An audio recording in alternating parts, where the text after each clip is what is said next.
आइए सुनते हैं भीष्म साहनी द्वारा रचित कहानी मेड इन इटली। कंधे पर नया बैग लटकाए मीरा रोम की सड़कों पर चली जा रही थी। वह खुश थी और दिल बार बार गुदगुदा रहा था। एक जगह वह रुकी और सड़क की पटरी पर खड़े खड़े उसने बैग को कंधे पर से उतारकर फिर से देखा।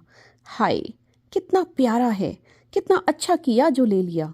और फिर से कंधे पर डालकर चलने लगी। रोम में आखिरी दिन भी बढ़िया बीत गया। यह बैग मिल गया, पेरिस में नहीं मिला, यहाँ मिल गया। हर साड़ी के साथ चलेगा। हल्के पीले रंग का असली स्वेड का बना बैग, उस पर चांदी की तरह झिलमिलाता ब्रूच और क्लिप बटन। हाथ में पकड़कर झुलाते चलो तो भी फबता है, कंधे से लटकाए घूमो तो भी फबता है। साड़ी पहनो तो भी और स्लैक्स पहनो तो भी। हिम्मत करके होटल में से निकल आई और ले आई। अगर वहीं बैठी रहती या बलदेव का इंतजार करती रहती कि कब मीटिंग से लौटेगा, तब तो कुछ भी नहीं हो पाता।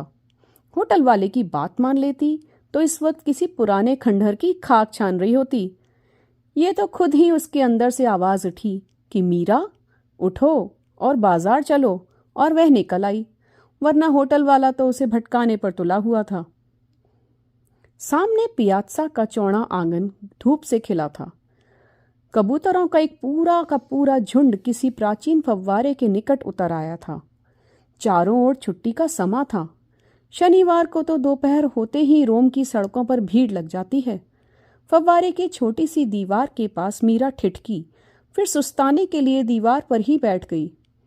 उसने एक बार मुड़कर फव्वारे की ओर देखा। यह कौन सा प्राचीन फव्वारा था, उसने मन ही मन पूछा, फिर मुंह फेर लिया। यहाँ तो चप्पे चप्पे पर खंडहर और फव्वारे और जाने क्या क्या हैं। कौन किस किस को देखता फिरे। मीरा ने संतोष से बैग को सहलाया। घंटे भर की भी देर हो जाती तो यह बैग हाथ नहीं लगता। पानी को देखकर कोई प्यासा इतने उतावलेपन से पानी की ओर नहीं लपकता जितना विलायत की यात्रा करने वाला भारतवासी विलायती चीजों पर लपकता है। और मीरा की शॉपिंग लिस्ट पूरी हो चली थी। लंदन से मीरा ने ऊनी सामान खरीदा था, पेरिस से इत्र और नाइटीज, बर्लिन से ट्रांजिस्टर और टेप रिकॉर्डर। रोम तक पहुंचते पहुंचते उसकी सारी खरीदारी लगभग पूरी हो चली थी। पर ऐसा बैग नहीं मिला था। यहाँ पर वह भी मिल गया। विलायत गए भी और ये सब नहीं लाए तो फिर विलायत गए ही क्यों थे। पिछली बार मीरा के मामा उसके लिए बढ़िया सा टेप रिकॉर्डर ले गए थे। बिल्कुल नया मॉडल था। किट्टी डालने वाली सभी औरतों में धूम मच गई थी। और अब तो मीरा खुद यूरोप में घूम रही थी। मीरा ने तो अपने होटलों के बिल, हवाई जहाज के टिकट, यहाँ तक कि बसों और ट्रामों तक के टिकट संभाल कर रख लिए थे।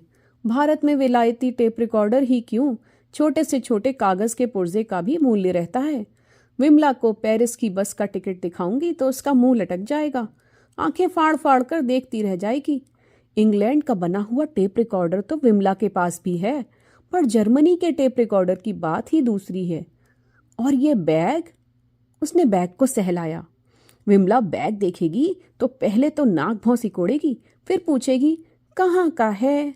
मैं कहूंगी कहाँ का होगा, इटली का है, ये देख लो दुकानदार का बिल, और बिल उसके सामने रख दूंगी। दुकानदार के बारे में सोचकर मीरा मुस्कुरा दी। इटली के दुकानदारों को औरतों को खुश करने के 1000 ढंग आते हैं, और ये तो जैसे मुझ पर लट्टू हुआ जा रहा था। अच्छा हुआ जो साड़ी पहनकर शॉपिंग करने निकली। यूरोप में स्लैक्स पहनो तो तुम भीड़ में खो जाती हो, कोई देखता ही नहीं। साड़ी पहनो तो पटरी पर चलते राहगीर मुड़ मुड़ कर देखते हैं। साड़ी में न जाने उन्हें कौन सा बांकापन नजर आता है। 2 ही दिन पहले एक आदमी सड़क पर चलते चलते रुक गया था और मीरा के पास चला आया था और टूटी फूटी अंग्रेजी में पहले मीरा की काली काली आंखों का गुणगान करता रहा था। फिर उसकी साड़ी की तारीफें करने लगा था कि जब भारतीय स्त्री साड़ी पहने चलती है तब लगता है संगीत की लहरियां उठ रही हैं। जाने क्या क्या कहता था। और फिर उसने मीरा का हाथ उठाकर चूम लिया था और मीरा का चेहरा सुर्ख हो गया था और दिल गुदगुदा उठा था। यूरोप की सड़कों पर साड़ी पहनकर चलो तो हर राह जाती नजर प्रशंसा के फूल तुम पर फेंकती जान पड़ती है। यूरोप में तो जरूर साड़ी पहनकर ही घूमना चाहिए। भारत में तो कोई इस तरह हाथ उठाकर चूमता तो 10 आदमी उस पर पिल पड़ते। मीरा खुद उस पर बरस पड़ती। वहां की बात ही दूसरी है, वहां पर तो टुच्चे बसते हैं। दिल्ली में एक बार सिनेमा घर की सीढ़ियां चढ़ते हुए अंधेरे में किसी आदमी का आगे को बढ़ा हुआ हाथ मीरा की कमर को छू गया था और मीरा का पति पुलिस को बुला लाया था। हंगामा उठ खड़ा हुआ था। अंत में पुलिस के सिपाही ने मामला रफा दफा करने के लिए एक थप्पड़ उस आदमी की गर्दन पर रसीद किया था और धक्का देकर उसे वहां से चलता किया था। पर यहाँ तो हर राह जाता आदमी कॉम्प्लीमेंट पे कर रहा था। यह बैग वाला दुकानदार क्या कम कॉम्प्लीमेंट पे कर रहा था? मदाम, यह आपकी आंखों के रंग के साथ फबदा है, उसने कहा था।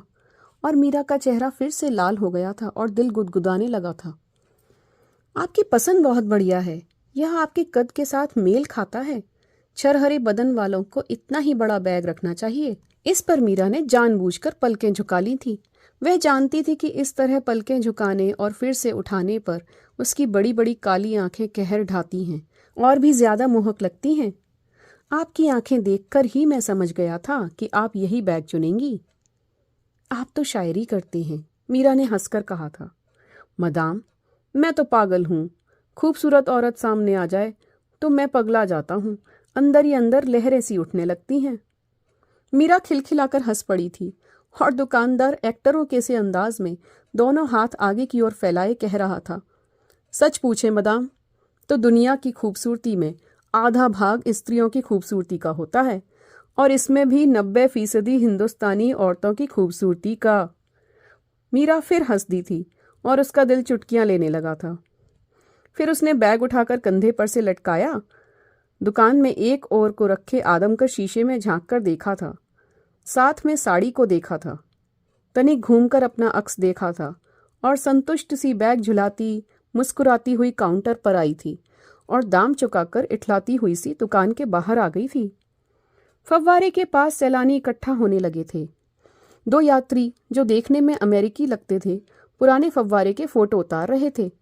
मीरा के पास खड़े 2 आदमी फव्वारे में लगे शेर के मुंह की चर्चा कर रहे थे। 3री शताब्दी में बनाया गया था। यह फव्वारा रोम में सबसे पुराना है।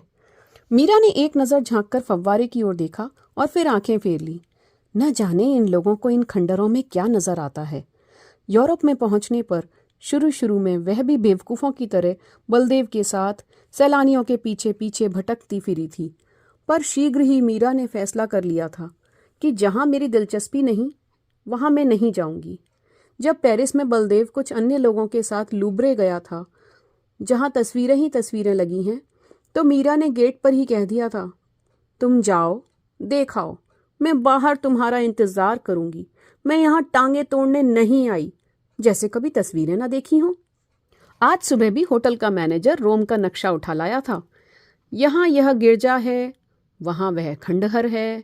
मीरा ने शुद्ध यूरोपियन मुस्कान के साथ कह दिया था कि अगर मुझे खंडहरी देखने थे तो भारत में खंडहर क्या कम है। मैं तो यहाँ शॉपिंग करने आई हूँ। आप बता दीजिए कि बाजार को कौन सा रास्ता जाता है। बाकी सब काम मैं खुद कर लूंगी। मीरा का घर विलायती चित्रों से भरा पड़ा था। शादी के पहले पिता के घर में भी विलायती ही चीजें घर में कबूल होती थीं। वह भी सदा विलायत की ही बनी चीजें लिया करते थे। अगर नहीं मिलती थी तो नहीं लेते थे। उनका जिंदगी भर यही उसूल रहा। मीरा के पिता सरकारी अफसर थे, आज़ादी के पहले भी और आज़ादी के बाद भी। बल्कि आज़ादी के बाद तो वह पहले से भी ज्यादा बड़े अफसर बनते चले गए थे। उनके पास 6 विलायती सिगरेट लाइटर थे, एक से एक बढ़िया। मोटर कार से लेकर नेकटाइयों तक सभी चीजें विलायती थीं। 40 से अधिक तो नेकटाइयां ही थीं, एक से एक बढ़िया और सभी विलायती। पिता सुबह घूमने भी जाते तो सूट पहनकर और नेकटाई लगाकर। मीरा का ब्याह भी सरकारी अफसर के साथ हुआ था। शादी के बाद मीरा के घर विलायती क्रॉकरी आई थी, पूरा डिनर सेट। देखते ही विमला का दिल मसोस उठा था। अब की बार तो वह खुद यूरोप में शॉपिंग कर रही थी। मीरा ने हौले से बैग का क्लिप खोला। खटाक से बैग खुल गया। अंदर हल्के आसमानी रंग का रेशमी कपड़ा लगा था। बैग और भी ज्यादा निखर उठा। बैग का आकार ठीक बनाए रखने के लिए बैग के अंदर पतला मोमी कागज ठूंस दिया गया था। मीरा ने बैग के अंदर हाथ डाला और मोमी कागजों का पुलिंदा निकालकर फव्वारे की दीवार के पीछे फेंक दिया। तभी उसकी नजर बैग के अंदर दाईं ओर को लगे लेबल पर पड़ी। और मीरा के हाथ को जैसे लकवा मार गया हो। वह सिर से पांव तक सिहर उठी। उसे अपनी आंखों पर विश्वास नहीं हो रहा था। उसके तन बदन को जैसे कोई चिंगारी छू गई हो। बैग हिंदुस्तान का बना था। मीरा बिफर उठी। मेरे साथ धोखा हुआ है। दुकानदार ने चिकनी चुपड़ी बातें करके मुझे भारत का बना बैग थमा दिया। कमीना कहीं का। मीरा ने झट से घड़ी की ओर देखा। 1 बजने में कुछ ही मिनट बाकी थे। 1 बजे दुकानें बंद हो जाती हैं और आज शनिवार है। मेरे पहुंचते पहुंचते दुकानें बंद हो गई तो मैंने पहले ही बैग में झांक कर क्यों नहीं देख लिया। मैं उसकी बातों में आ गई और उसने मुझे ठग लिया। देसी चीज और 2000 लीरा में। मैं यह उठाकर दिल्ली ले जाऊंगी या लटकाए जहाज पर से उतरूंगी। कमीना, पाजी कहीं का। मुझे बलदेव ने कहा भी था कि इटली के दुकानदारों की बातों में ना आना, और इधर मेरी मत मारी गई। अंधों की तरह इस फटीचर से बैग के लिए पैसे देकर चली आई। और मीरा उठ खड़ी हुई और पांव पटकती दुकान की ओर लौट पड़ी। वापस कैसे नहीं लेगा? उसका बाप भी लेगा। मैं दूतावास में शिकायत करूंगी। जाएगा कहाँ? मैं भी छोड़ने वाली नहीं हूं। दुकानदार दुकान पर तख्ते चढ़ा ही रहा था जब उसे अपने पीछे पटपटाते कदमों की आवाज सुनाई दी। मीरा को देखकर उसके चेहरे पर फिर से दुकानदारी मुस्कान खेलने लगी। आज सूरज 2 बार चढ़ा है, उसने हाथ फैलाकर कहा। मैं जानता था मदाम कि आप आएंगी। मारियो की दुकान पर सुंदर महिला एक बार नहीं बार बार आती है। तुमने मुझे बताया क्यों नहीं यह बैग भारत का बना है? मीरा बिफर कर बोली। पर बात मारियो की समझ में नहीं आई। मदाम, बहुत सुंदर बैग है। आपको एक और बैग चाहिए? आज मैंने 15 बैग बेचे हैं। माफ करना, मुझे ये बैग नहीं चाहिए। मैं ये बैग नहीं लेना चाहती। मदाम, मदाम, ओहो हो, इतना सुंदर बैग आप नहीं लेना चाहती? क्या इसमें कोई खराबी है? बैग बदल दूं? तुमने मेरे साथ धोखा किया है। मारियो अभी भी हंसता रहा और दिल पर हाथ रखकर बोला, आप मेरी दुकान पर आए, मैं एक बार नहीं 10-10 बार धोखा करूंगा। मारियो को ऐसा धोखा करना बहुत पसंद है। और उसने फिर से बत्ती सी दिखाई और हाथ फैला दिए। मीरा बिगड़ उठी। तुमने मुझे क्यों नहीं बताया कि भारत का बना है? कृपया इसे लौटा दीजिए और मेरे पैसे वापस कर दीजिए। मदाम, मारियो ने फिर से चहक कर कहा, आप पैसे भी ले जाइए और बैग भी ले जाइए। यह मारियो की ओर से छोटी सी भेंट समझिए। नहीं नहीं, मुझे ये बैग नहीं चाहिए। मदाम, मैंने 15 बैग आज एक दिन में बेचे हैं। ग्राहकों को भारत का बना ये बैग बहुत पसंद है। होगा, मगर मुझे ये बैग नहीं चाहिए। मदाम, क्या सचमुच आपको ये बैग पसंद नहीं? मारियो ने हैरान होकर पूछा। मीरा ठिठक गई, फिर दृढ़ता से बोली, अच्छा है बुरा है मुझे इससे कोई मतलब नहीं। मैं ये बैग नहीं लूंगी। मारियो अभी भी हैरान सा उसकी ओर देखे जा रहा था। मीरा ने बैग को फिर से उलट पलट कर देखा। क्या मालूम सच ही कहता हो कि इसने 15 बैग आज ही बेचे हैं। बैग इतना बुरा नहीं है जितना दिखने लगा था।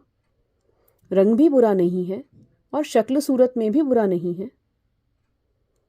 एक काम कर सकते हो? मीरा ने दुकानदार से कहा।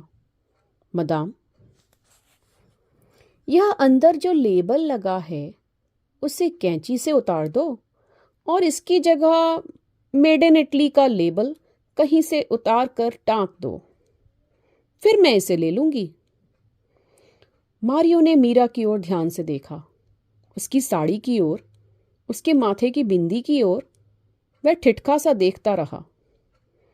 मीरा बोली, उतार दो, इस पर मेड इन इटली का लेबल लगा दो। मारियो मुस्कुराने लगा और सिर झटककर काउंटर के पीछे चला गया। मुस्कुराते हुए ही उसने बैग में से लेबल काट दिया, फिर एक टोपी पर से मेड इन इटली का लेबल उतारा और बैग के अंदर लगाने लगा। अब जो एक लेबल उतार लिया है तो मेड इन इटली के 3-4 लेबल अलग से भी उतार कर मुझे दे दो, मैं अलग से उनके लिए पैसे दे दूंगी। मीरा ने खिसियाई सी हंसी हंसते हुए कहा।